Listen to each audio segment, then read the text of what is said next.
Yo mga idol, kamusta? Sports Talk PH nga pala.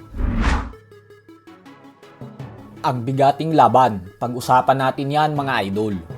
Ngunit bago ang lahat ay huwag kakalimutang mag-subscribe at i-click ang notification bell button for more sports talk.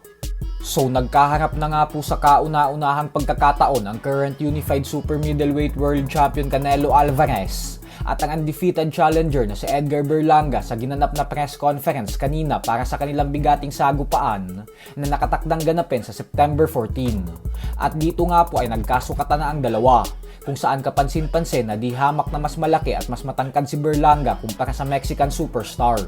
At bagamat nga po lalabas bilang heavy underdog si Berlanga sa kauna-unahang pagkakataon sa kanyang professional boxing career, ay tila hindi pa din nga po ito nasisindak sa lakas ng kanyang makakasagupa. At bagkus punong-puno pa din ito ng kumpiyansa na mananatili pa din siyang undefeated fighter pagkatapos ng kanilang sagupaan. Gawa ng tatalunin niya daw talaga si Canelo. Paliwanag ni Berlanga na gugulatin niya daw talaga ang buong mundo sa gabi ng kanilang bakbakan. At nabuong buo ang kanyang paniniwala na hinug na siya para ma-knockout ang Mexican superstar. Habang si Canelo naman ay sinabing hindi niya umano minamaliit si Berlanga dahil alam niya daw kung ano ang abilidad nito pagdating sa ibabaw ng lona. Paliwanag ni Canelo na isang napakalaking hamon umano nito para sa kanya lalo pat nagawang talunin ni Berlanga via first round knockout ang lahat ng fighters na itinapat sa kanya sa unang 16 na laban niya. Bukod dyan ay hindi pa daw ito nakakatikim ng talo, kaya naman inaasahan niya umano na napakataas daw ng kumpiyansa nito. Pero ganun pa man ay asahan daw natin na ibibigay niya daw talaga ang lahat ng makakaya niya sa bakbakan na ito upang makapagbigay siya ng napakagandang performance para sa mga fight fans.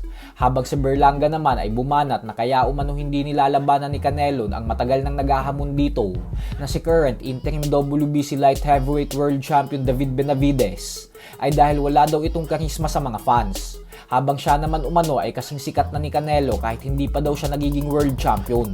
Kumbaga umano ay ngayon pa lang daw ay isang ganap na superstar na siya sa sports ng boxing. Sa kabilang banda naman mga idol ay muli na naman nga pong bumanat ang current WBO Junior Welterweight World Champion Teofimo Lopez sa current WBA Junior Middleweight World Champion Terence Crawford. Kung atin pong matatandaan ay matagal nang hinahamon ni Lopez si Crawford gawa ng tiwala umano siya sa kanyang sarili na siya lang ang may kakayahang tumalo kay Crawford sa kasalukuyan at na iniiwas daw ng mga promoter si Crawford na itapat sa kanya upang mapanatili nito ang inaalagaan undefeated record ni Crawford. At kahapon nga lamang po ay bumanat ulit si Lopez at sinabing isang basurang fighter daw si Crawford na walang ibang ginawa kundi ang tumago at umiwas lang sa kanya. Kumbinsido si Lopez na dadating din daw ang panahon na magkukrus ang landas nila sa ibabaw ng lona at ito umano yung araw na pinakakinakatakutan ni Crawford. So hanggang dito na lang po muna tayo mga idol.